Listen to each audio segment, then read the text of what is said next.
The soft murmur of conversation, the faint scent of lilies, and the distant, lilting melody of a string quartet filled the grand ballroom, attempting to weave a tapestry of pure bliss around what was meant to be one of the most cherished days of my life. My granddaughter Jennifer's wedding. I had always held an unwavering conviction that family celebrations, particularly milestones as significant and joyous as a marriage, should be ethereal moments suspended in time, radiating warmth and unconditional love. Jennifer's wedding, in my fondest imaginings, was destined to be precisely that kind of perfect day, a shimmering, indelible memory that would, for years to come, elicit a gentle smile and a quiet sense of contentment whenever it surfaced in my thoughts. It was to be a celebration of new beginnings, of shared happiness, of the enduring bonds that tie a family together through generations. Instead, with a cruel and disarmingly casual flourish, it transformed into something far more profound and profoundly unsettling. It became the stark, uncompromising mirror held up before me, reflecting an unvarnished truth about how my family, the very people I cherished and had so selflessly supported, truly perceived me. The journey to this revelation began innocently enough, with a simple, seemingly innocuous piece of cardboard that bore my name. Or rather, it bore a label that, in its startling candor, stripped away all pretense and laid bare the raw, transactional nature of our relationship. My name tag. It declared, in what was meant to be a humorous jest, but felt like a branding, the old lady who's paying for everything. The jovial invitation that followed, "I'm glad to have you here," now tasted bitter, like a cruel punchline delivered without a trace of irony. Follow my story until the end and comment the city you're watching from, so I can see how far my story has reached. I want to know if this tale of an elderly woman's awakening, of a quiet rebellion, can resonate beyond the confines of this ballroom, beyond the whispers of this family. The morning of the wedding dawned with a gentle, hopeful light, painting the quiet rooms of my house in soft hues of rose and gold. At 65, I wasn't governed by vanity, but a deep-seated desire to present my best self, to honor the significance of the day, stirred within me. This wasn't merely about looking nice. It was about carrying myself with a quiet dignity, a grace that Robert, my late husband, had always admired. I spent an unhurried amount of time getting ready, each movement a small, almost ritualistic act of remembrance. I chose a dress of a delicate, ethereal pale blue, the color of a clear spring sky, a shade Robert had always claimed brought out the deepest blue in my eyes. He'd loved it, often remarking how it made me look like an angel. My silver hair, now threaded with more white than gray, was styled with meticulous care, each strand coaxed into place. And then the final, most poignant touch, a single, measured spray of the perfume Robert had given me for our last anniversary, just months before cancer, a silent, insidious thief, had stolen him from me 3 years prior. The familiar, comforting scent, a blend of jasmine and sandalwood, seemed to conjure his presence. "You look beautiful, Alice," I whispered to my reflection, my voice a soft echo in the quiet room. In that moment, I could almost hear Robert's deep, reassuring baritone, feel the phantom warmth of his hand on my shoulder. His quiet strength, his unwavering love, they were still so profoundly a part of me, guiding my every step, even in absence. It was a comforting illusion, a brief respite before the harsh reality of the day began to unfold. The ceremony itself, held within the hallowed, stained, glass sanctity of St. Mark's Church, unfolded with an almost poetic beauty. The air was thick with the scent of beeswax and old wood, mingling with the fresh fragrance of the floral arrangements. Sunlight, fractured into a kaleidoscope of colors by the tall windows, illuminated the aisle as Jennifer, my radiant granddaughter, glided forward. Her face, framed by a veil of delicate lace, positively glowed with an uncontainable happiness, a joy so pure it seemed to momentarily blind me to anything else. My son, Richard, escorted her, his broad shoulders squared with palpable pride, a wide beam fixed upon his face. Even Pamela, my often reserved daughter-in-law, appeared genuinely moved, a soft, uncharacteristic shimmer in her eyes as she watched her daughter begin this new chapter. For those fleeting, precious moments, cocooned within the ancient stone walls and the sacred rituals, everything felt profoundly right. The world outside, with its mundane concerns and subtle grievances, simply ceased to exist. It was a perfect tableau of familial love and celebratory peace. But as the last strains of the organ faded and the congregation dispersed, heading towards the reception, an ominous premonition, a subtle chill, began to creep into the edges of my contentment. The Westbrook Hotel's grand ballroom awaited, a cavernous space already abuzz with the excited chatter of arriving guests. Crystal chandeliers, dozens of them, sparkled from the impossibly high ceiling, casting a warm, inviting glow over tables draped in crisp white linen and adorned with elaborate floral centerpieces. I navigated the burgeoning crowd, making my way towards the check-in table, a small island of organized chaos where guests were collecting their name tags and discovering their table assignments. A young woman, efficient and cheerful, smiled as she rifled through the alphabetized stack of cards. "Here you are, Mrs. Edwards," she chirped, her voice bright and unburdened, handing me a crisp rectangular tag.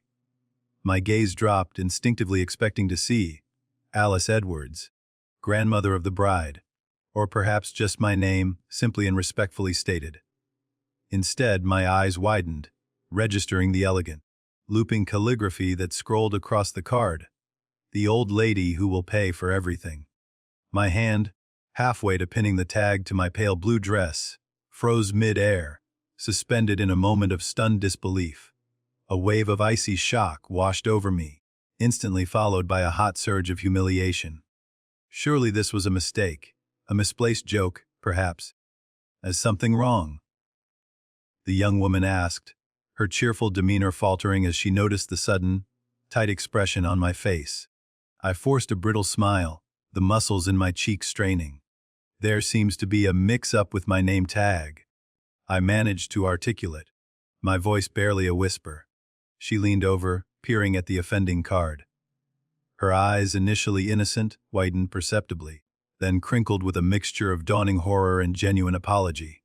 Oh, I am so incredibly sorry, Mrs. Edwards! Let me check if there's another one for you right away." "It's fine," I interjected quickly, my voice regaining a semblance of control, though a tremor ran beneath it. I didn't want to cause a scene, not here, not now, not at Jennifer's wedding, a day that was supposed to be perfect. "I'll speak with my family about it later." I fastened the offensive tag to my dress, the sharp pin a physical manifestation of the insult. My cheeks burned with a fierce, crimson heat, a visible testament to the mortification that was now consuming me. Had Jennifer, my sweet Jennifer, approved of this? Richard, my son? Pamela, his wife? Who in their right mind thought this was appropriate, let alone genuinely humorous? The questions swirled in my mind, a bitter whirlwind of confusion and betrayal. Throughout the cocktail hour, I drifted through the opulent ballroom, a phantom presence, my attempts to feign enjoyment hollow and unconvincing. I chatted politely with other guests, most of whom, thankfully, either didn't notice the bizarre inscription on my name tag or were too well-mannered to draw attention to it.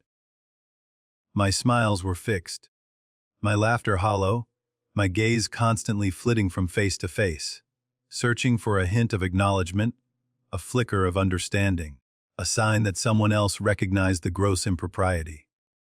Then, a hushed whisper, a snicker, cut through the ambient chatter, pulling me up short. "Did you see the grandmother's name tag?" A voice, dripping with amused malice, hissed from behind a potted palm. My blood ran cold, solidifying in my veins. Pamela said they thought it would be hilarious. Another voice, equally conspiratorial, replied, "Apparently, she's their personal ATM." The words struck me like physical blows, each syllable a confirmation of my worst fears. My hands began to tremble uncontrollably, a tremor that spread throughout my entire body. I moved away quickly, feigning an interest in a distant floral arrangement, my heart pounding a frantic rhythm against my ribs. Just then, Richard, my son, spotted me from across the room. He was surrounded by a group of immaculately dressed guests, his face alight with bonhomie, a glass of champagne in his hand. Mom. He called out, his voice robust and carrying, oblivious to my turmoil. Over here! Come meet the Andersons. Dad used to golf with Bill, remember. I approached reluctantly, each step feeling weighted with dread. Bill Anderson, the name pricked a memory. One of Robert's business partners, perhaps. Yes, a tall, distinguished man with a kind face. Mom. This is Bill and Martha Anderson, Richard announced, his arm sweeping expansively towards the couple. Then, with a loud, booming laugh that resonated through the increasingly crowded room, he added, "And this is Mom, our walking bank account." Martha Anderson's polite smile faltered, her gaze dropping instinctively to my chest, where the offending name tag gleamed mockingly. Bill's expression shifted, a flicker of discomfort, perhaps even embarrassment, crossing his features. "Alice Edwards," I said, my voice remarkably steady despite the hurricane raging within me, extending my hand to Bill. "Robert's widow." Of course. Bill said, his tone instantly warmer, his handshake firm and reassuring. "Alice, it's lovely to see you again. Robert spoke of you often, always with such pride." The conversation continued around me, a pleasant enough stream of polite inquiries and shared reminiscences, but I barely registered a word. My mind was reeling, fixated on Richard's casual cruelty, on the stark, public humiliation. When the Andersons, sensing the underlying tension, politely excused themselves, I seized the opportunity. I pulled Richard aside, my voice low and taut with suppressed fury. "What is the meaning of this?" I demanded, pointing a trembling finger at the name tag pinned to my dress. Richard, surprisingly, laughed again, a dismissive, exasperated sound. Oh, Mom, don't be so sensitive. It's just a joke. "Everyone knows you're the one with the deep pockets since Dad left you everything." "It's humiliating, Richard," I said quietly, the word heavy with pain. He rolled his eyes, a dismissive gesture that grated on my raw nerves. "Please, Mom, lighten up. It's a party." Before I could formulate a cutting retort, Pamela appeared, elegant and poised in her mother of the bride gown, her smile a little too wide, a little too practiced. There you are, Alice. "Has Richard been introducing you around?" Her eyes darted to Richard, a conspiratorial glint in them. "We want everyone to know who's responsible for this gorgeous wedding." She delivered a theatrical wink, and they both erupted into laughter, a sound that grated on my ears, a cacophony of entitlement and casual disregard. I mumbled a hasty excuse about needing to use the restroom, practically fleeing the scene, desperate for a moment of solitude, a chance to collect the fragments of my composure.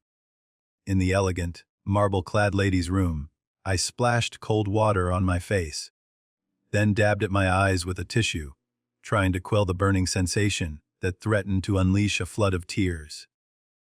The humiliation was a raw, aching wound. Just as I was regaining a semblance of control, the door opened. An older gentleman, impeccably dressed in a custom, tailored suit, entered, then immediately backed out, a surprised apology on his lips. "Mrs. Edwards, Alice." He called tentatively from the other side, his voice familiar.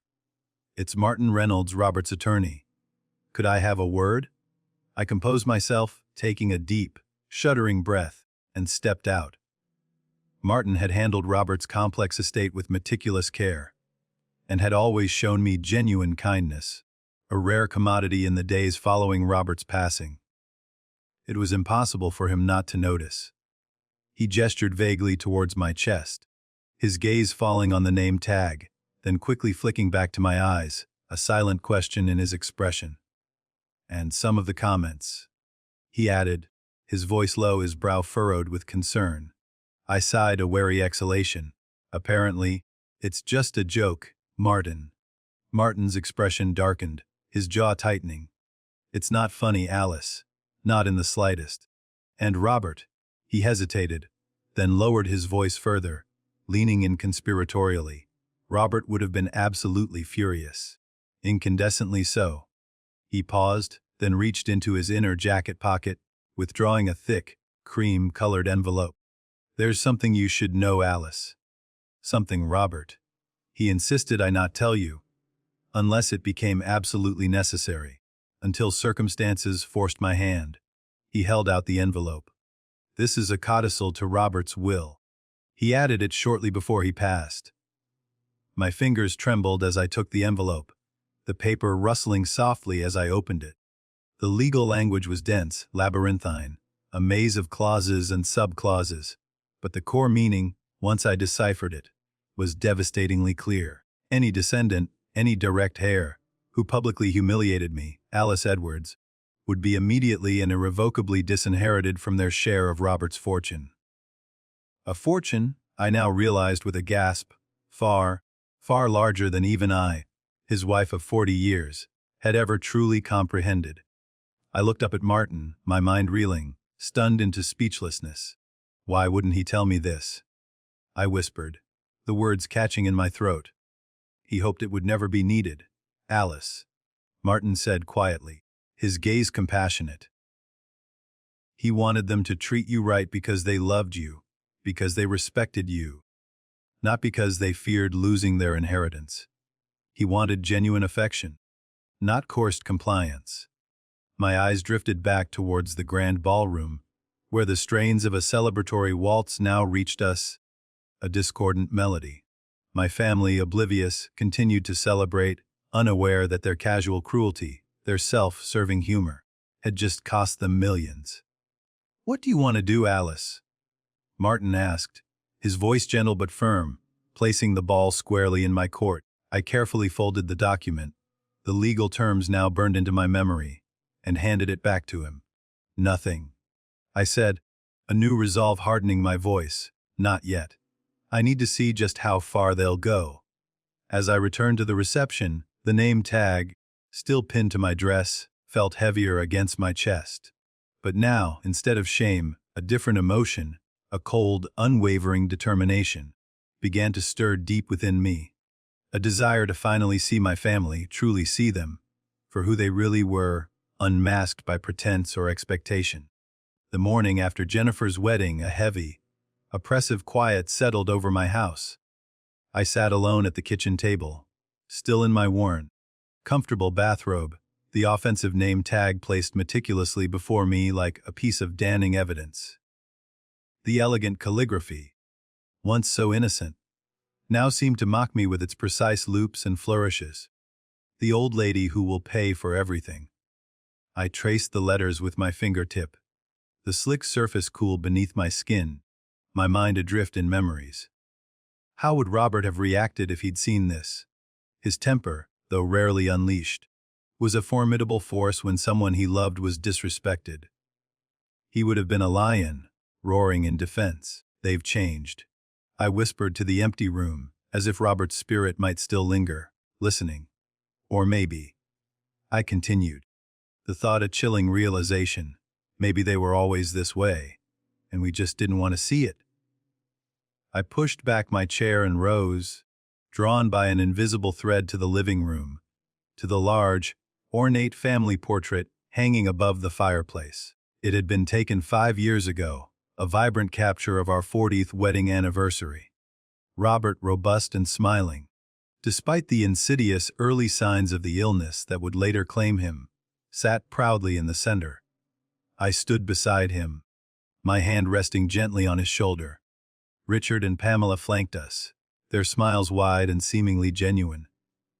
Jennifer and her brother Michael, then still in their gawky, self-conscious teenage years, stood in front, awkward but undeniably part of the whole. We looked happy. We looked like a family whole and unbreakable. When exactly had things shifted? When had the cracks begun to appear in this seemingly perfect facade? The question gnawed at me, as I meticulously prepared my morning tea, the familiar ritual offering no solace. Perhaps it had been a gradual erosion, a subtle, almost imperceptible wearing away of respect and affection, so insidious that I hadn't noticed until the foundation had crumbled beneath my feet. The first truly clear memory surfaced, sharp and unwelcome, just 6 months after Robert's funeral. Richard and Pamela had invited me to dinner at their meticulously decorated home, an occurrence that, even then, was rare enough to feel significant.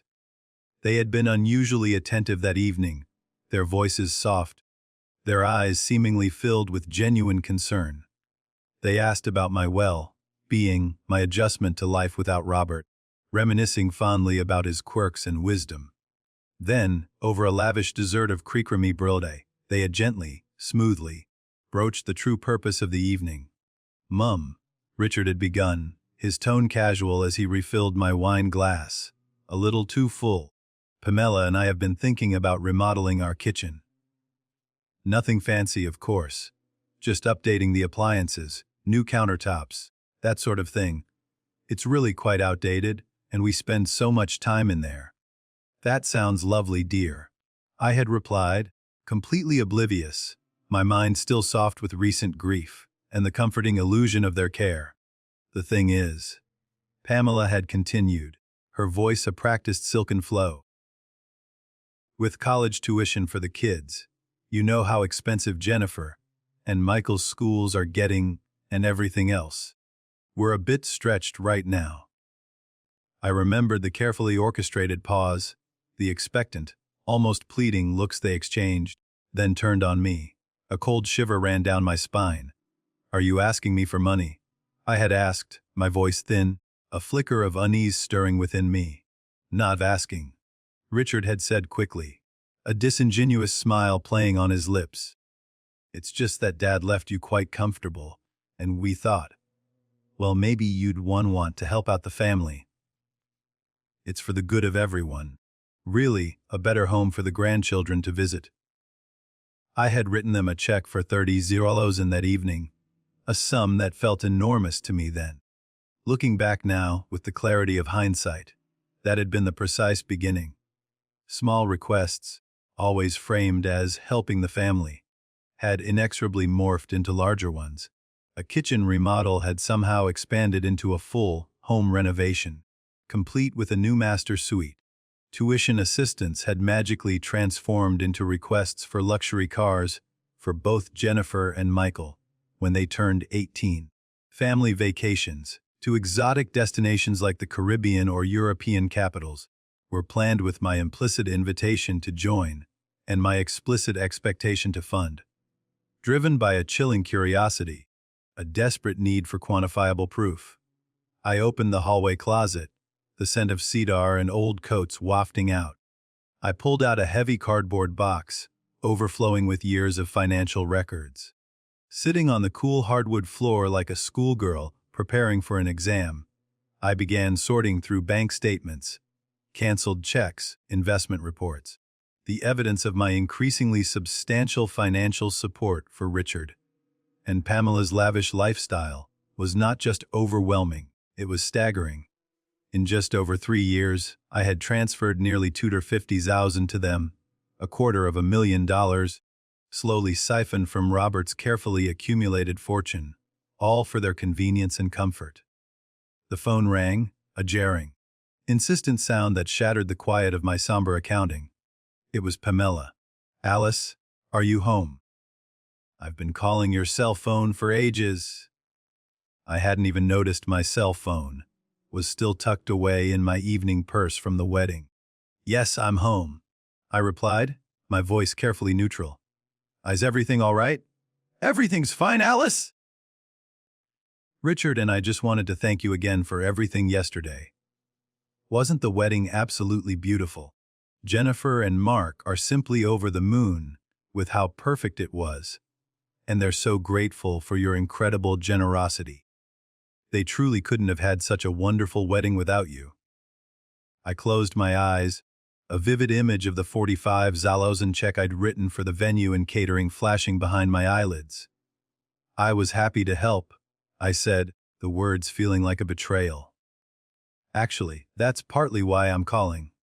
Pamela continued, her voice taking on that saccharine, overly sweet quality I'd come to recognize as a clear precursor to a financial request. Mark's parents were supposed to pay for the honeymoon. You see, but his father's business has been struggling, such a shame, and they've had to back out. Jennifer is just devastated, Alice. Absolutely heartbroken. I could hear, with a dreadful clarity, precisely what was coming next. We were wondering if you might be able to help.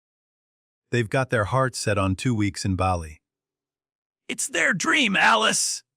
Richard and I would contribute, of course, but with everything we spent on the wedding, everything they spent, I thought, a bitter taste in my mouth. I had covered almost all of it. I'll think about it, I said, surprising both of us with my non-committal response. A beat of stunned silence on the other end of the line. Oh, Pamela eventually said, her voice a little deflated. Well, they really need to book soon to get the best rates, you know. The prices for Bali flights are just skyrocketing. I understand, I replied, my voice firm. I'll let you know tomorrow. After hanging up, I returned to my financial archaeology, the sheer volume of my generosity now, a stark and painful indictment. Robert had often warned me about Richard's relationship with money. He sees it as the solution to everything, Alice. He'd told me once, his brow furrowed with concern. But money without values just creates more problems. It corrupts. I hadn't understood then, not fully. Or perhaps I hadn't wanted to understand the depth of his foresight, unwilling to see the potential flaws in our only son.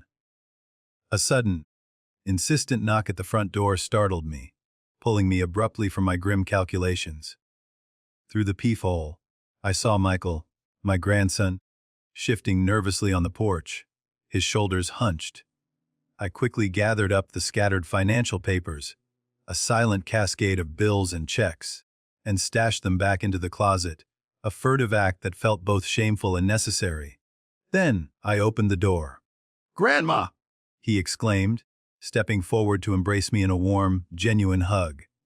At 21, he was tall, slender, and carried the same kind, intelligent eyes as his grandfather, Robert.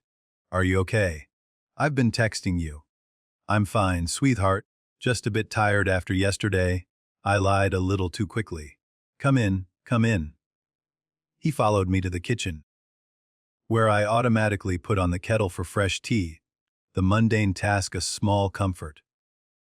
Michael had always been different from the rest of them, a quiet anomaly in the family's increasingly materialistic landscape. More thoughtful, less fixated on superficial appearances and social status. I wanted to apologize for yesterday, he said, settling into a chair at the kitchen table, his gaze direct and earnest. The name tagged the way everyone was talking. It wasn't right, Grandma. Not at all. A lump, thick and painful, formed in my throat. You noticed? I whispered, my voice barely audible. Of course I noticed, he replied, his eyes dropping to his hands, a blush rising on his cheeks. So did a lot of people. I should have said something, Grandma. I really should have. I reached across the table and patted his hand, a gesture of reassurance. It's not your responsibility to correct your parents, Michael. But he looked up, his gaze meeting mine with a surprising intensity. But it is my responsibility to stand up for what's right, Grandma. For you. He paused, then continued, his voice lower, more contemplative. Dad and Mom, they've changed since Grandpa died. Or maybe I just didn't see it before. All they ever talk about now is money. Your money, specifically. What do you mean? I asked, my heart beginning to pound with a slow, heavy rhythm. Michael hesitated, his brow furrowed. Last week, I overheard them discussing your house. Dad said something about how it's too big for one person. And how they could help you downsize. That was the phrase he used. Help you maximize your investment was another. The kettle whistled shrilly, a welcome interruption, giving me a moment to process this latest, most alarming piece of information. As I poured the hot water over the tea bags, the steam rising in delicate tendrils, My mind raced. Martin Reynolds. The codicil to Robert's will. The name tag. The constant, relentless requests for money. And now, this apparent, coldly calculated plan to maneuver me out of my own home, the sanctuary Robert and I had built together, filled with a lifetime of shared memories. Grandma, Michael's voice, gentle and concerned, brought me back to the present. Are you sure you're okay?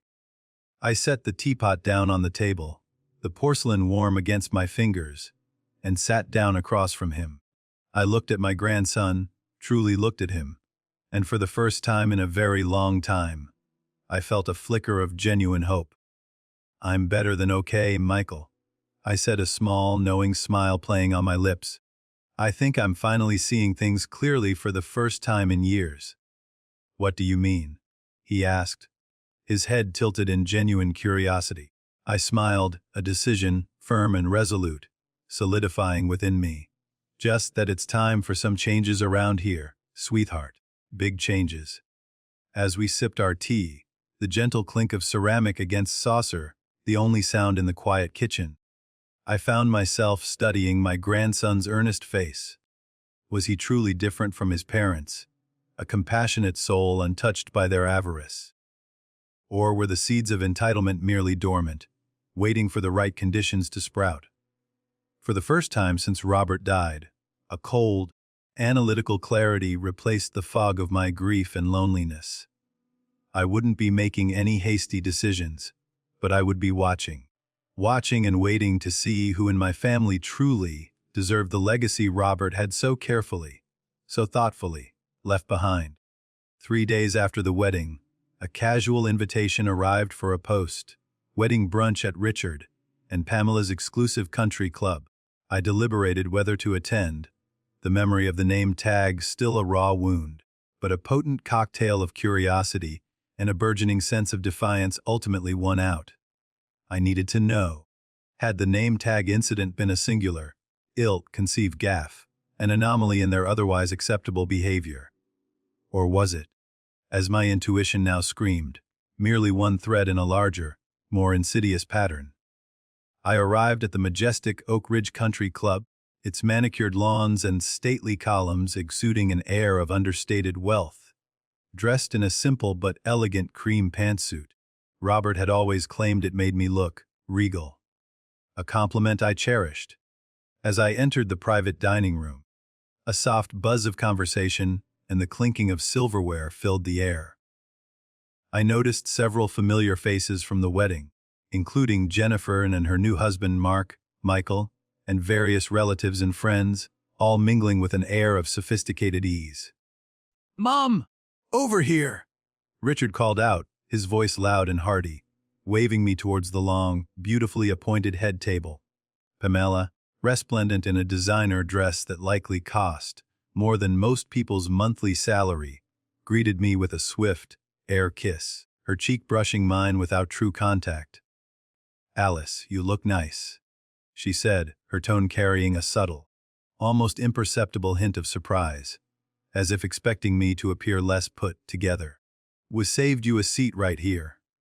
I settled into the proffered chair, a sudden pang of disappointment pricking me, as I realized I'd been placed next to Mark's parents, whom I barely knew, rather than closer to my own grandchildren. The brunch proceeded pleasantly enough, a symphony of polite small talk, clinking glasses, and the gentle murmur of conversation. Then, Pamela, ever the orchestrator, clinked her crystal champagne flute with a delicate spoon, drawing everyone's attention. "We want to thank everyone for coming today," she began, her voice amplified slightly by the microphone, "and for helping make Jennifer and Mark's wedding so incredibly special." Her gaze swept over the room, settling on me with a practiced, radiant smile. "And of course, a very special thank you to Grandma Alice, who has been so incredibly generous." All eyes in the room, suddenly, turned to me, a collective gaze that felt like a spotlight. "In fact," Pamela continued, her smile not quite reaching her eyes, a calculating glint replacing any genuine warmth, "we have an exciting announcement. Grandma will be funding Jennifer and Mark's dream honeymoon to Bali, A smattering of polite applause rippled through the room. I sat frozen, my coffee cup halfway to my lips, the steaming liquid suddenly seeming to scald me. I had made no such commitment. None whatsoever. My mind raced, trying to recall any conversation that could have been misconstrued. But there was nothing. "Mom?" Richard prompted, his voice laced with a subtle impatience, as I didn't immediately acknowledge the pronouncement.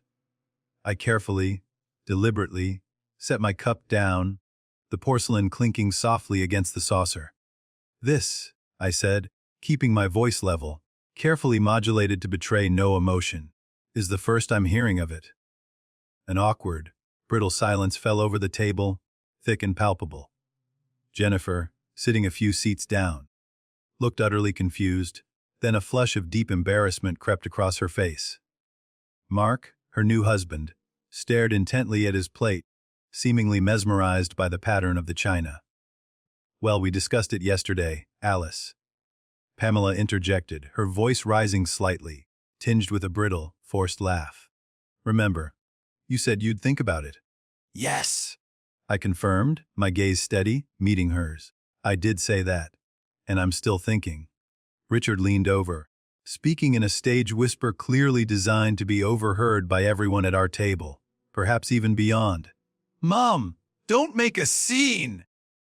"We've already told them they can book the trip." Something inside me snapped.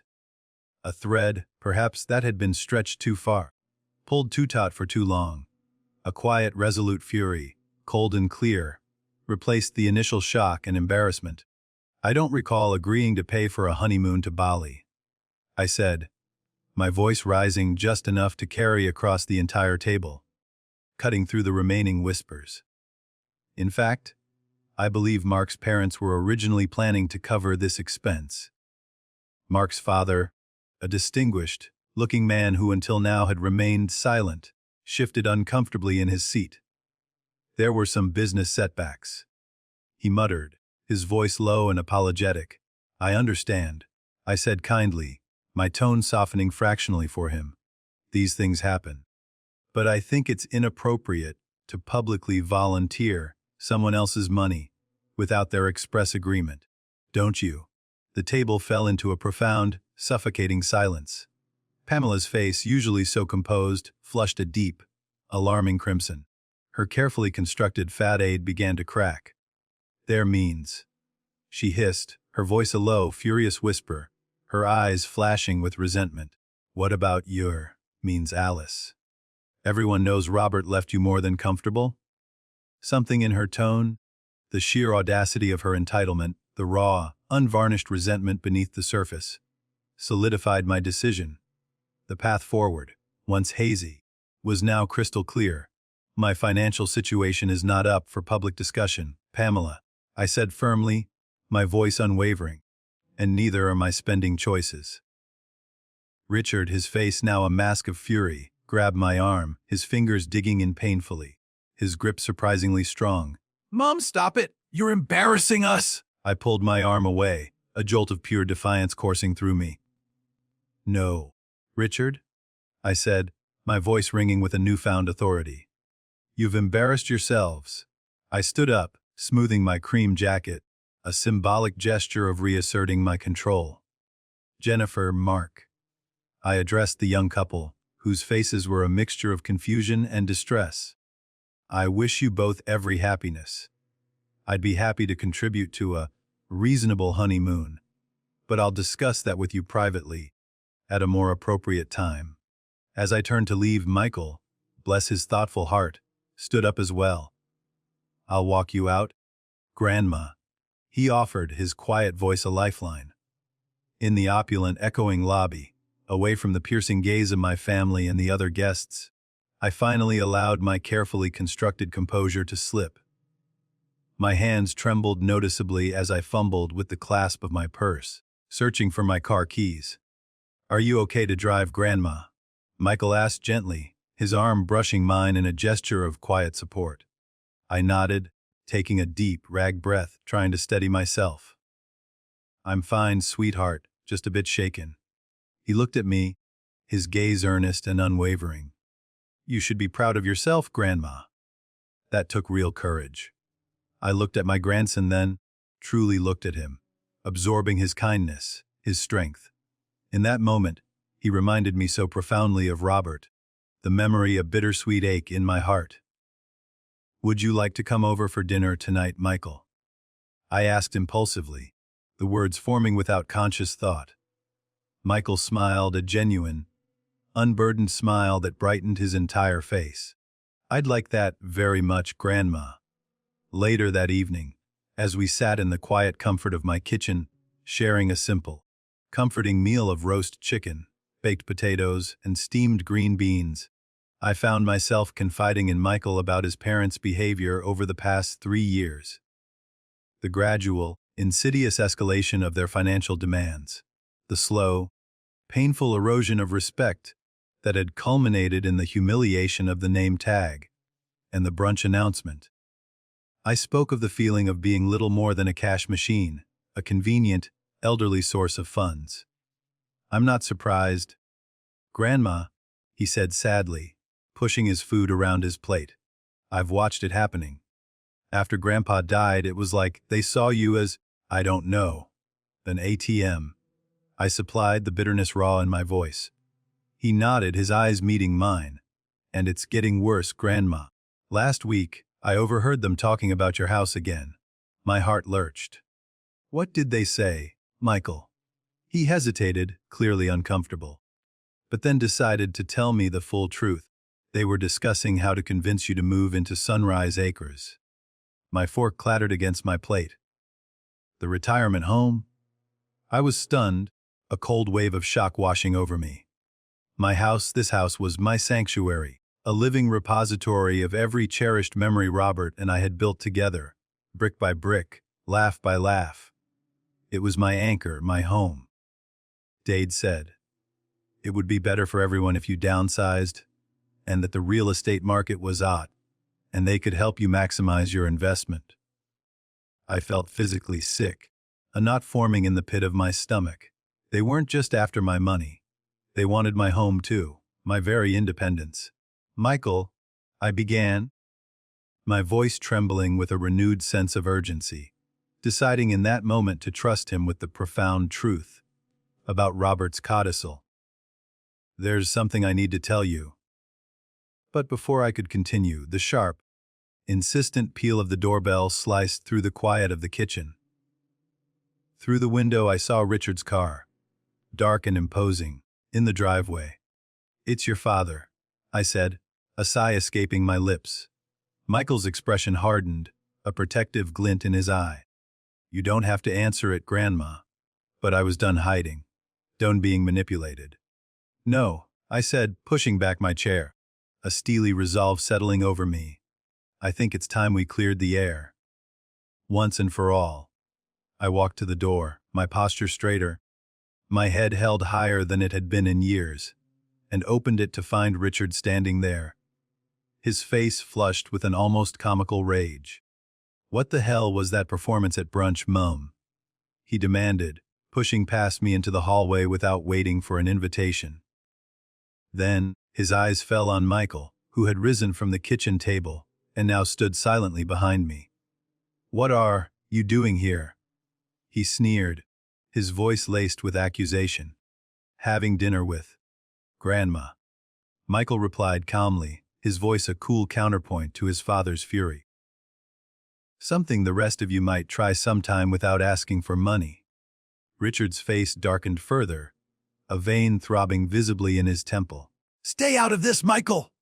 "This is between your mother and me." "No," I said firmly, stepping between them, facing my son directly. "If we're going to have this conversation, Michael stays. I'm tired of the private manipulations, Richard. Let's put everything on the table, right now." And in that precise, pivotal moment, looking at my son's angry, entitled face and my grandson's unwavering, protective stance, I knew we had reached the breaking point. There would be no going back. "I've had enough of your attitude, Mom." Richard spat, his voice laced with venom, pacing my living room like a caged animal, his agitation a stark contrast to my newfound calm. First, the scene at the brunch, publicly humiliating us, and now I find you've been poisoning Michael's mind against us. I sat composedly in Robert's old, worn armchair, the familiar fabric a comforting presence against my back, my hands folded serenely in my lap. Michael stood by the fireplace, his arms crossed, watching his father with a mixture of disappointment, a hint of disdain, and an unshakable resolve. No one is poisoning anyone's mind, Richard. I replied evenly, my voice quiet but firm, imbued with an authority I hadn't known I possessed. We're simply acknowledging what's been happening in this family since your father died. And what exactly is that? Richard demanded, spinning to face me, his eyes blazing. You and Pamela have been treating Grandma like a bank, not a person. Michael interjected before I could even formulate a response, his voice clear and resonant. The name tag at the wedding, volunteering her to pay for Jennifer's honeymoon, without asking first, talking about selling her house behind her back. You've been spying on us! Richard's face flushed a deeper, angrier crimson. I've been paying attention. Michael countered, his gaze steady. Something you might try sometime. Richard turned back to me, his expression abruptly shifting, softening into the conciliatory tone he always adopted when he wanted something. A smooth veneer of false concern. Mom, you're misunderstanding everything. We're just trying to help you manage your finances wisely. You're not getting any younger, Alice. We're worried about you. And I'm 65, Richard. Not 95. I interrupted, my voice cutting through his practiced platitudes. My mind is perfectly sharp, and I'm more than capable of managing my own affairs. More than capable. But Dad left you so much money, Mom! It's just sitting there! Stop. I held up my hand. A simple gesture that nonetheless commanded attention. Robert left me exactly what he intended to leave me. His estate is not, and never has been, a family piggy bank. It is mine. Richard's false smile vanished, replaced by a sneer. So what are you saying, Mom? You're cutting us off because Pamela made one stupid joke with a name tag. After everything we've done for you. I'm saying that from now on, I'll be making my own decisions about my money and my home. I stated, my voice unwavering. If Jennifer and Mark want a honeymoon in Bali, they can pay for it themselves, like most young couples do. If you and Pamela want a bigger house, you can work for it. Like Robert and I did. You earn what you desire. Richard stared at me as if I'd suddenly started speaking a foreign language, his mouth agape. Then, he turned to Michael, his voice tight with barely contained fury. I want to speak to my mother alone. I'm staying, Michael said firmly, stepping slightly forward, a silent guardian. This is family business. Exactly, Michael replied, his voice calm. And I'm family. You're as actual family, Grandma's actual family. Something shifted in Richard's expression, a flicker of calculation, a quick reassessment. He'd always been able to manipulate me when we were alone, playing on my emotions, my lingering grief for Robert, my deep-seated desire to keep the peace, to preserve the illusion of a happy family. But with Michael present, those tactics wouldn't work. The game had changed. Fine. He snapped, his jaw tight, heading for the door with an air of theatrical indignation. But this isn't over, Mom. Not by a long shot. You haven't heard the last of this. After he left, the heavy silence of the house settled once more, broken only by Michael letting out a long, slow breath, a visible release of tension. I'm sorry, Grandma, he said, his voice soft. For what? Sweetheart, you've done nothing wrong. For not standing up sooner, he replied, his gaze downcast. For letting them treat you this way for so long. I rose from the armchair and hugged him tightly, pressing my cheek against his hair. You're standing up now, Michael. That's what matters. That's everything. After Michael left, I sat in the profound quiet of my home. The only sound the soft ticking of the grandfather clock in the hall. My thoughts drifted to Robert, to the codicil to his will, to the family we'd raised together. Had we gone wrong somewhere with Richard? Had we indulged him too much, given him too much, failed to instill in him the values of hard work and self-reliance? Or had he always possessed this insidious streak of entitlement, a flaw we'd simply failed to see, blinded by parental love? More importantly, what was I going to do now? The answer came slowly, taking shape in my mind like a photograph developing in a darkroom, clarity emerging from the murky depths. Instead of confronting Richard and Pamela directly with the codicil, which would only make them change their behavior out of fear, rather than genuine respect or love, I would simply let them continue showing their true colors. I would give them enough rope. Meanwhile, I would quietly, deliberately, reclaim my life and my independence, brick by painstaking brick. The very next morning, armed with a new sense of purpose, I called Martin Reynolds. "Alice," he answered warmly, his voice infused with a hint of relief. "I've been hoping to hear from you after the wedding." "Yes, that's partly why I'm calling," I confirmed, launching into a calm, detailed recounting of the brunch debacle and Richard's angry visit the previous night. "I need to understand exactly what Robert left in his will, Martin. Not just the codicil, but everything, the full scope of it." There was a thoughtful pause on the other end. "Perhaps this would be better discussed in person, Alice," Martin suggested, his voice gentle but firm. "Could you come to my office this afternoon? Say, at 2 o'clock. 3 hours later, I sat across from Martin in his impeccably appointed office, the polished mahogany desk, gleaming under the soft light of a banker's lamp. He explained, with meticulous clarity, the full extent of Robert's estate. The numbers, as he recited them, took my breath away. It was far, far more than I had ever imagined. A staggering testament to Robert's acumen and foresight. Robert built several companies over his lifetime.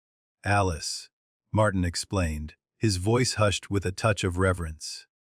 "And he sold them at just the right moments, with uncanny precision. His investments were extremely conservative, which means they weathered the economic downturns beautifully, growing steadily, quietly, year after year."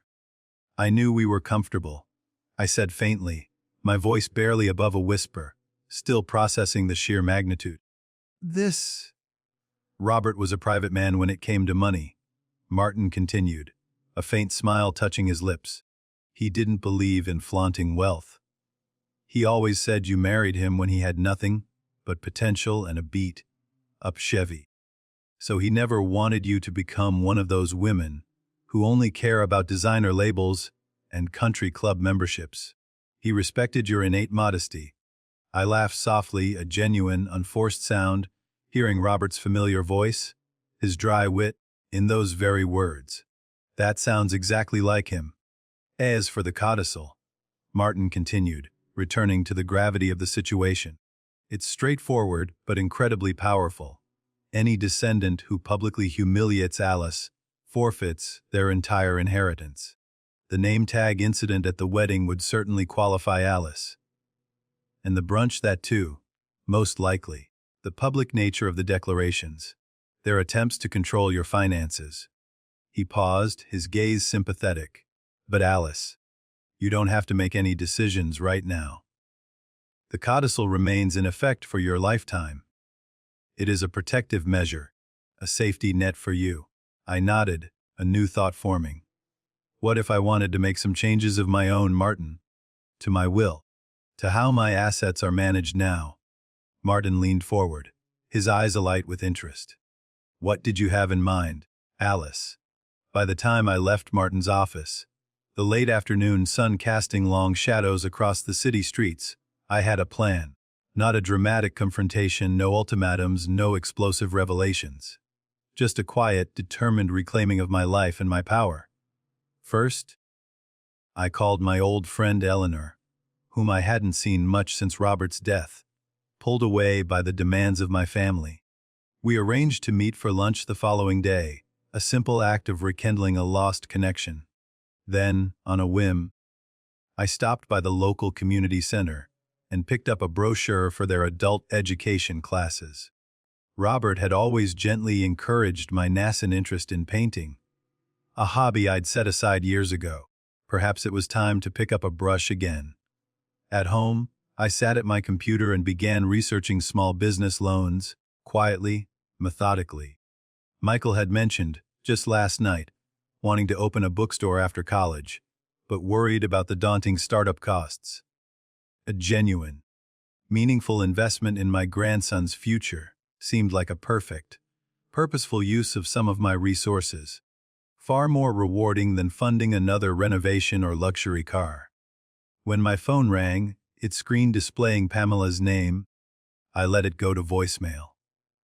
The old Alice, the one driven by a need to keep the peace and avoid confrontation, would have answered immediately, anxious about what new emergency or demand might be coming. But that Alice was slowly, irrevocably fading away, replaced by a woman who was finally recognizing her own inherent worth, her own quiet power. The voicemail, when I listened to it later, was precisely what I expected. "Alice, it's Pamela. Richard told me about your conversation last night. I think there's been a misunderstanding, Alice. We've always had your best interests at heart. Richard and I were thinking we should have dinner this weekend to clear the air, just the three of us." "Oh." "And Jennifer mentioned you'd reconsidered about the honeymoon. They really need to book soon to get the best rates. You know. Call me back." I deleted the message without returning the call. Instead, I opened my checkbook and wrote a modest, yet thoughtful, check as a wedding gift for Jennifer and Mark. Enough for a lovely, memorable honeymoon. But perhaps in New England, with its charming coastal towns and historic inns, rather than the distant, extravagant shores of Bali. I enclosed it in a card with a warm, handwritten note wishing them genuine happiness, then sealed the envelope. My silent strategy had begun. No confrontations, no drama, just quiet, firm, unwavering boundaries. Robert, I knew, would have approved, a faint, proud smile on his face. 6 months passed in a blur of quiet but profoundly significant changes. My life, once dictated by the unpredictable whims and incessant demands of Richard and Pamela, began to orbit around my own desires. I enrolled in weekly painting classes at the community center, losing myself in the vibrant colors and the meditative rhythm of the brush on canvas. I reconnected with old friends, women whose company I cherished, sharing laughter and stories over coffee or long walks in the park. And I spent more and more time with Michael, who visited regularly, his presence a comforting balm to my soul. I provided him with the initial seed money for his bookstore business plan, an undertaking he pursued with passion and meticulous detail, and which was, to my delight, coming along beautifully. Meanwhile, Richard and Pamela's attitude towards me oscillated wildly between chilly, resentful distance and desperate, transparent attempts to re-establish their access to my finances. When the silent treatment and thinly veiled guilt trips failed to yield results, they would suddenly appear, usually unannounced, with forced smiles and transparent excuses to visit, their faces radiating an artificial warmth. Each time, inevitably, they would steer the conversation towards money and new, ambitious renovation they were planning, Jennifer's fervent desire to buy a house with Mark, their own increasingly vocal retirement concerns. Each time, I politely, but firmly, declined to engage. "I'm not discussing my finances," became my mantra, delivered with a calm smile that grew more confident with each repetition. They didn't take the rejection well. Pamela's texts became increasingly hostile, filled with thinly veiled accusations of selfishness. Richard's calls grew more demanding, his voice taking on a familiar, petulant edge. But I had found a new strength, a quiet resilience, in my silence, in the clear, unwavering boundaries I was finally enforcing. Today was my 66th birthday, and despite my gentle protests that a quiet day would suffice, Michael had insisted on organizing a small family gathering at my home. "It's time they remember whose house this is, Grandma," he'd said with a grim determination that reminded me so much of Robert, a spark of his grandfather's quiet resolve. I spent the morning in my garden, a sanctuary of green and growing things, deadheading roses and pulling stray weeds, drawing deep peace from the simple, grounding tasks. The garden, like so many other aspects of my life, had been a casualty of the past 3 years, neglected and overgrown while I had catered to Richard and Pamela's endless demands. Now, slowly, meticulously, it was coming back to life, much like I was. By mid-afternoon, my home was ready for guests, imbued with a fresh sense of purpose. Michael arrived early, his sleeves rolled up, to help with the final preparations. "Are you sure you're ready for this, Grandma?" he asked gently, arranging cheese and crackers on a platter with practiced ease. "As ready as I'll ever be, sweetheart," I replied, smoothing the fabric of my new dress a bold, vibrant red, a color I would never have dared to choose before this shift in my life. Besides, it's just dinner. But we both knew it was more than that. This was the first time in months that the entire family would be together, under my roof on my terms. Richard and Pamela, Jennifer and Mark, and even a few of Robert's old, trusted friends, including Martin Reynolds. The doorbell chimed precisely at 5 o'clock. Richard and Pamela stood on the porch, their smiles so unnaturally wide, so artificial. I could almost hear the plastic stretching. "Happy birthday, Mom," Richard boomed, handing me a bouquet of perfectly arranged, yet utterly impersonal store-bought flowers. "Alice, you look different," Pamela added, her eyes narrowing slightly, taking in my new red dress. My carefully styled hair, the subtle makeup I'd applied with techniques learned from a class at the community center. "Thank you," I said simply, my voice calm, stepping back to let them enter, their forced pleasantries washing over me without effect. Jennifer and Mark arrived moments later, followed by Martin and another couple who had been close friends with Robert and me for decades. I moved through the greetings and small talk with a composure that would have been utterly impossible 6 months ago. As we settled in the dining room, the crystal goblets gleaming, the candles flickering softly, I couldn't help but notice Richard's gaze, restless and assessing, sweeping around the house, as if cataloging its value. Pamela's eyes, equally acquisitive, kept returning to the new painting hanging on the wall, a vibrant landscape I'd created myself in one of my classes. "Did you redecorate, Alice?" she asked, her tone suggesting she found the changes disturbing, perhaps even a little alarming. "Just a few updates," I replied, my smile serene. "I've been taking painting classes." "Painting classes?" Richard echoed, as if I'd just announced I was learning to fly spaceships. He scoffed, an almost imperceptible sound. "Grandma's really talented," Michael interjected proudly, his eyes shining with genuine admiration. "She's already sold 2 pieces at the community art fair." "Sold?" Pamela looked genuinely, deeply confused, her brow furrowed. "But why would you need to sell paintings, Alice?" "Surely not for money." I smiled a knowing, quiet smile. "It's not about need, Pamela. It's about joy. About purpose. About something entirely my own." An uncomfortable silence descended upon the table, thick and palpable, eventually broken by Mark, Jennifer's husband, asking about the bookstore Michael was planning to open. "It's coming along great," Michael said, his enthusiasm palpable. "Thanks to Grandma, I've got the business plan finalized, and I'm looking at locations now. Found a wonderful spot just downtown." Richard's head snapped up, his eyes widening. "Thanks to Grandma. What does that mean, Michael?" Michael met his father's gaze steadily, unflinchingly. "Grandma's investing in my bookstore." "Investing?" Richard's voice rose, a clear note of alarm in it. "With what money? My money?" I said quietly, cutting through the rising tension, my voice a calm, unwavering force. "But, Mom," Richard began, then caught himself, glancing nervously at the other guests, a flash of self-awareness momentarily dousing his anger. "Maybe we should discuss this privately, Mom," There's nothing to discuss, Richard. I replied, my gaze steady. I'm making my own financial decisions now, freely and independently. Richard's face darkened, a stormy cloud settling over his features.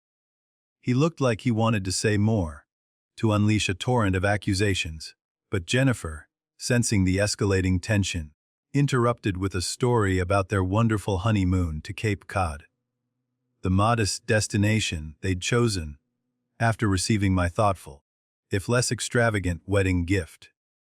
The conversation shifted, the tension temporarily diffused, but the underlying current remained, a palpable hum of unspoken conflict. After dinner, as we moved to the living room for coffee and dessert, Pamela cornered me in the kitchen, her eyes sharp, her voice a harsh whisper, laced with barely contained fury. "Alice, what is going on with you?" she demanded, her nails digging into my arm slightly. "First, you refuse to help with the honeymoon, then we hear nothing from you for months. Nothing. And now you're throwing money at Michael's pipe dream. A bookstore, for goodness sake." "It's not a pipe dream, Pamela," I replied calmly, extracting my arm from her grasp. "It's a solid business plan, carefully researched and thoughtfully executed." "Don't be naive, Alice!" "Bookstores aren't profitable anymore. He's using you, don't you see?" Her voice was laced with a desperate, almost frantic edge. "No, Pamela," I said, my voice firm. "I'm supporting my grandson's ambition. There's a difference, a very significant one." Her eyes narrowed, assessing me. Then a new, calculating glint appeared. "Richard and I have been talking, Alice. We think it's time you consider moving somewhere more manageable. Sunrise Acres has lovely apartments, full of amenities, and the money from selling this big old house could help all of us." So there it was. The plan Michael had overheard, now brought openly into the light, presented with a veneer of concern that barely concealed their underlying greed. "This house isn't for sale, Pamela," I said firmly, my voice unwavering. "And my living arrangements aren't up for family discussion. Not yours, not Richard's, not anyone's." Before she could formulate a response, Richard appeared in the doorway, his gaze sweeping over us suspiciously. "Everything okay in here?" "Just wonderful, Richard," I said, picking up the rich chocolate cake I'd baked that morning, its aroma filling the air. "Shall we have dessert?" In the living room, as I began to cut the cake, Richard cleared his throat, a theatrical sound that commanded the room's attention. "Before we move on, Mom," he announced, his voice carrying an unctuous, grave tone. "There's something, Pamela, and I want to discuss with everyone." My hand stilled on the cake knife, the blade poised above the dark chocolate. This was not part of the evening I had planned. Not part of my birthday celebration. "We've been concerned about Mom's decision-making lately," Richard declared to the stunned room, his gaze sweeping over the gathered guests, a self-appointed arbiter of my sanity. "She's making unwise financial choices, isolating herself from the family, and refusing our guidance. We've tried to intervene privately, but she's been uncooperative." A stunned, horrified silence fell over the room, thick and suffocating. Martin Reynolds, seated calmly by the window, set down his coffee cup with deliberate, precise care, the clink of porcelain echoing in the quiet. "We think it's time to consider a power of attorney arrangement," Richard continued, his voice hardening, "for her own protection." Martin spoke, his voice quiet but authoritative, cutting through the heavy silence. "That's a serious step, Richard. Do you have evidence of diminished capacity? She's giving away money to fund a bookstore in the digital age," Richard retorted, as if that singular act explained everything, proving his point beyond doubt. "And she's refusing to consider sensible downsizing options. She's living in a house too big for her, a valuable asset just sitting there." I felt a strange, detached calm settle over me, a quiet acceptance. This moment, this ultimate betrayal, had been inevitable from the day I'd started saying, "No. Your mother seems perfectly competent to me, Richard. Martin observed, his gaze sharp, assessing. Making decisions you disagree with is not evidence of incapacity. Quite the contrary. You don't understand, Martin. Richard insisted, his voice rising, a frantic edge to it. She's always relied on Dad, and then on me, for financial guidance. Now, suddenly, she's making these irrational choices. It's not like her. Enough! I set down the cake knife with a decisive thud. My voice, when it came, was clear and strong, resonating with a quiet authority that silenced all other sounds. I am not irrational, Richard. I am not incapacitated. And I am certainly not in need of your guidance. Mom, be reasonable, Richard pleaded, a desperate edge to his tone. I've been reasonable for 3 years, Richard. I interrupted, my voice unwavering, recounting their demands, the Talia cold, hard truth. I've paid for renovations, vacations, cars, and a wedding. I've allowed you to treat me like a walking checkbook, rather than your mother. But that stops now. Everything stops now. Richard's face flushed a dark, angry red, a vein throbbing in his temple. Is this what you want? He demanded, his hand sweeping wildly to encompass the room, the guests, the entire scene, to humiliate us in front of everyone, to make us look like villains. No, Richard, I said quietly, my gaze steady, holding his. You've managed that all on your own. You selfish old woman, he hissed, standing up so abruptly his chair nearly toppled, his voice raw with fury. After everything we've done for you. Richard. Pamela tugged frantically at his arm, suddenly, belatedly, aware of how this ugly scene appeared to the other guests, the friends who had known Robert. But Richard was beyond caring, beyond reason. You think you can just cut us off? Dad would be ashamed of you. No, Richard. I replied, my voice steady, my gaze unwavering. Your father would be ashamed of you. It was at that precise, shattering moment that Martin Reynolds cleared his throat, a small, polite sound that nonetheless commanded instant attention, and spoke the words that would irrevocably change everything. Actually, Richard, he said, his voice calm, deliberate, a stark counterpoint to the fury that had just erupted. Your father anticipated this exact situation. The silence that followed Martin's words was absolute, a heavy, breathless void. Richard stood frozen, his mouth slightly agape, his rage momentarily replaced by stunned confusion. Martin, with unhurried grace, reached into his inner jacket pocket and removed a familiar, cream-colored envelope. Robert added a codicil to his will shortly before he passed. Martin explained to the stunned room, his voice steady, formal, like a narrator delivering a crucial plot twist. He was concerned about how Alice might be treated after he was gone. He foresaw the possibility of undue influence. What kind of codicil? Pamela demanded, her voice a sharp, frightened gasp, the first to break the silence. Martin looked to me, silently asking for permission. I nodded, a small, almost imperceptible movement, but firm. The codicil states that any descendant who publicly humiliates Alice forfeits their entire inheritance, Martin said, his voice ringing with legal authority.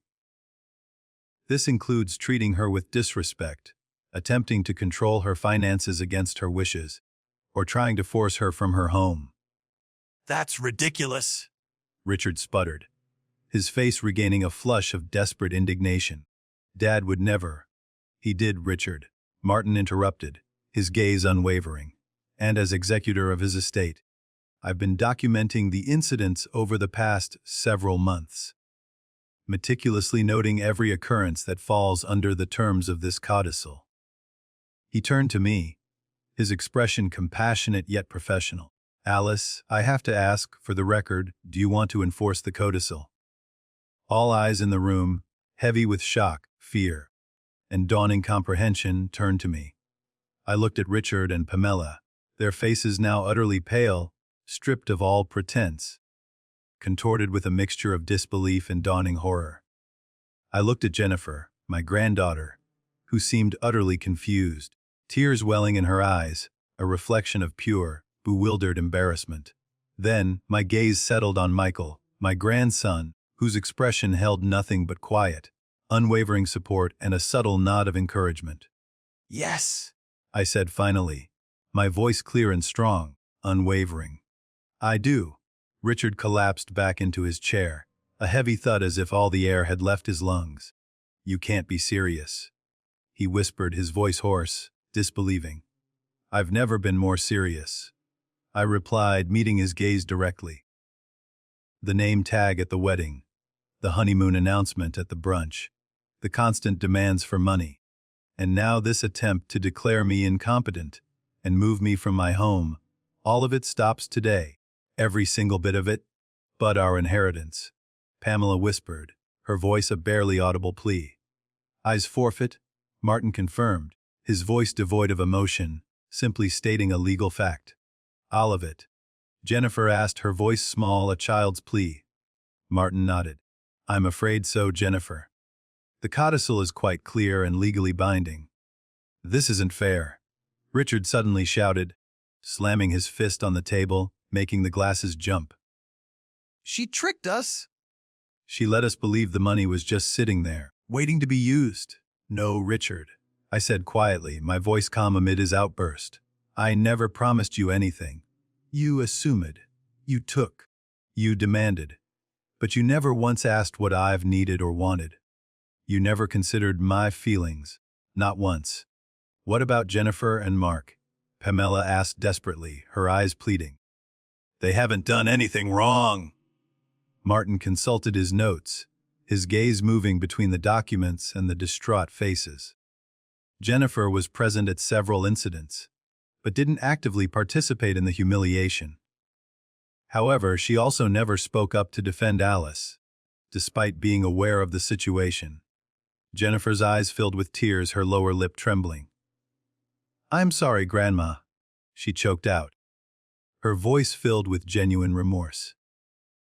I should have said something at the wedding about the name tag. I truly should have. I reached across the table and took her hand, squeezing it gently. We all make mistakes, sweetheart, I said, my voice soft with understanding. The question is what we learn from them. So what happens now? Mark asked, putting a comforting arm around his tearful wife. Now, Martin said, returning to his formal tone, according to the terms of the codicil, Richard and Pamela's share of Robert's estate is redistributed. To whom? Richard demanded, his voice laced with a bitter fury. Half goes to Alice outright. Martin explained. The other half is divided among descendants who have shown her proper respect and care, and who have not participated in her public humiliation. All eyes turned to Michael, who looked genuinely, utterly surprised, a sudden flush coloring his cheeks. I didn't know, he said quickly, his voice sincere. I swear, Grandma, I had no idea about any of this. I know, sweetheart, I assured him, my heart swelling with pride. Your grandfather would be so proud of the man you've become. Richard stood up again, his face contorted with anger, his eyes blazing. This is a setup, a conspiracy. I'll contest it in court. You're welcome to try, Richard, Martin said calmly, gathering his papers. But the codicil is legally binding, and we have ample, meticulously documented evidence of the conditions being met. The evidence is irrefutable. Alice, Pamela began, her voice suddenly honey-sweet, laced with a desperate, last-ditch attempt at manipulation. Surely we can work this out as a family. We never meant? Save it, Pamela? I cut in, my voice sharp, final. It's too late for that. Far too late. So that's it, Richard demanded, his voice rising to a raw shout. After everything we've done for you. You're just cutting us off.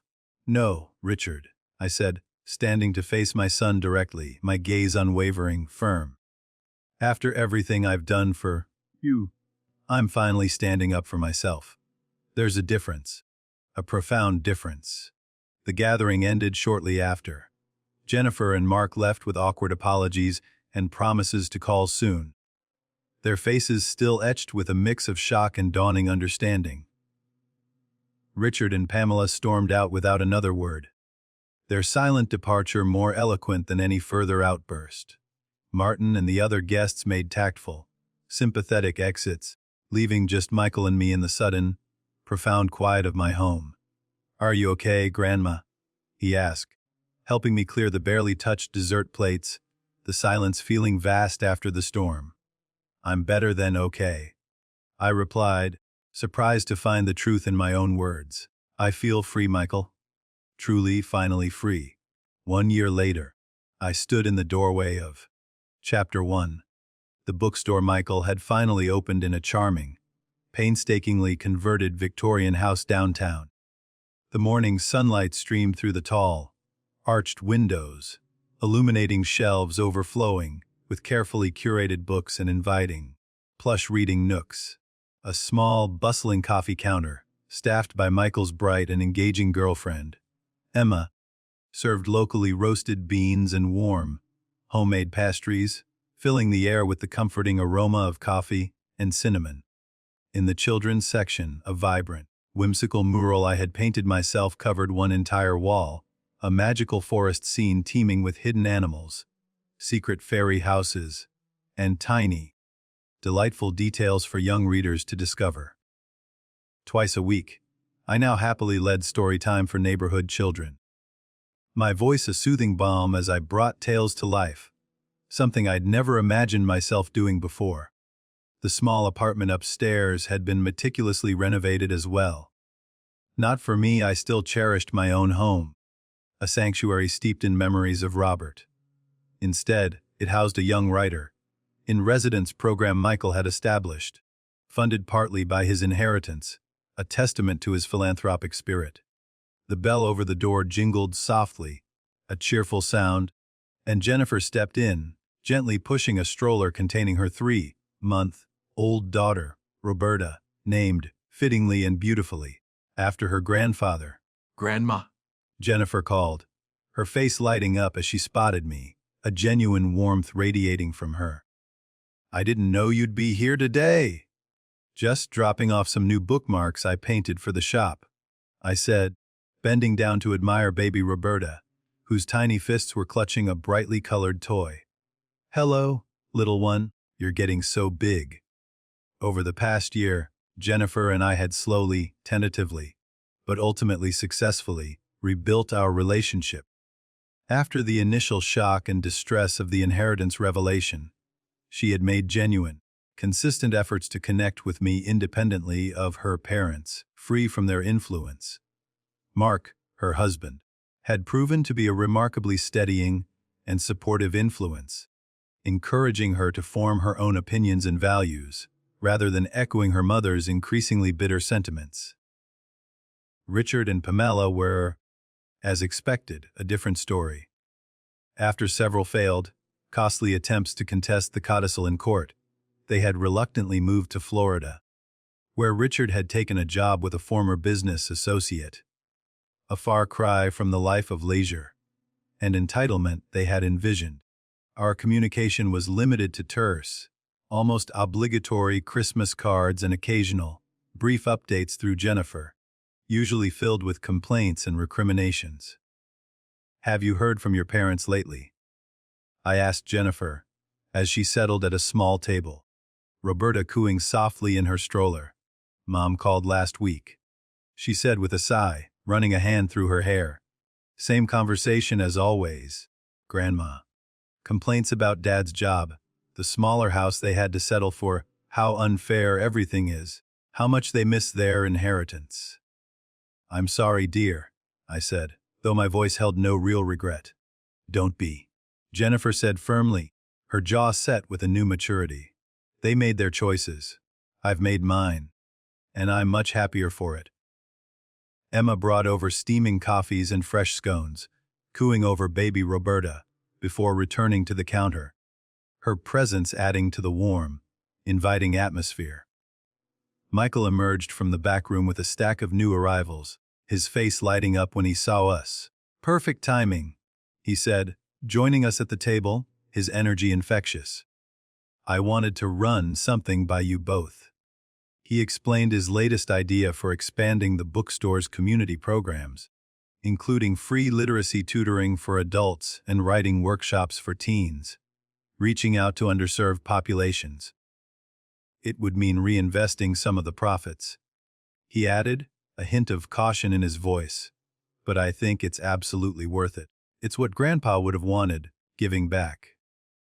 I think it's wonderful, Michael, I said, feeling a surge of pride, a deep, quiet contentment blooming in my chest.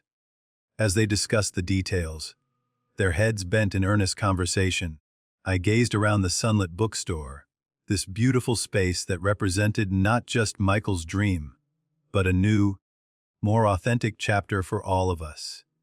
In the year since the revelation, I had discovered parts of myself that had been dormant for far too long, hidden beneath layers of obligation and grief. I'd made new friends, developed my painting skills to a point where my work was genuinely appreciated, and even started traveling again. Simple weekend trips at first, exploring charming small towns in New England. Then, emboldened, I'd embarked on a 2-week tour of Italy with a senior tour group. A trip filled with ancient history, delicious food, and unexpected companionship. On that trip, I'd met Claude, a widower from Boston with kind, crinkling eyes and a wonderfully dry wit, who now called me every Sunday, a comforting ritual I cherished. Robert would have approved, I thought, a quiet smile playing on my lips, not just of the bookstore or my newfound independence, or even Claude, but of the clear, strong boundaries I'd finally established, boundaries that had allowed me to truly live again. He had tried to protect me with his codicil, a legal shield against potential harm, but in the end, I had learned the most important lesson: how to protect myself, to value myself, to assert my own worth. Jennifer's baby Roberta let out a happy gurgle, her tiny hands reaching for a sunbeam, drawing me back to the vibrant present. This was my family now. Not perfect, not entirely complete, but real. We were building something new, something honest and strong from the ruins of what had been lost. And it was, in its own way, truly beautiful. "What do you think, Grandma?" Michael asked, pulling me gently into the conversation, his eyes full of anticipation. I smiled at my grandson and granddaughter, at the innocent baby who represented our future, at the thriving bookstore that had grown from trust and respect, rather than obligation and greed. "I think," I said, my voice filled with a profound sense of peace and rightness, "that this is exactly where we're supposed to be,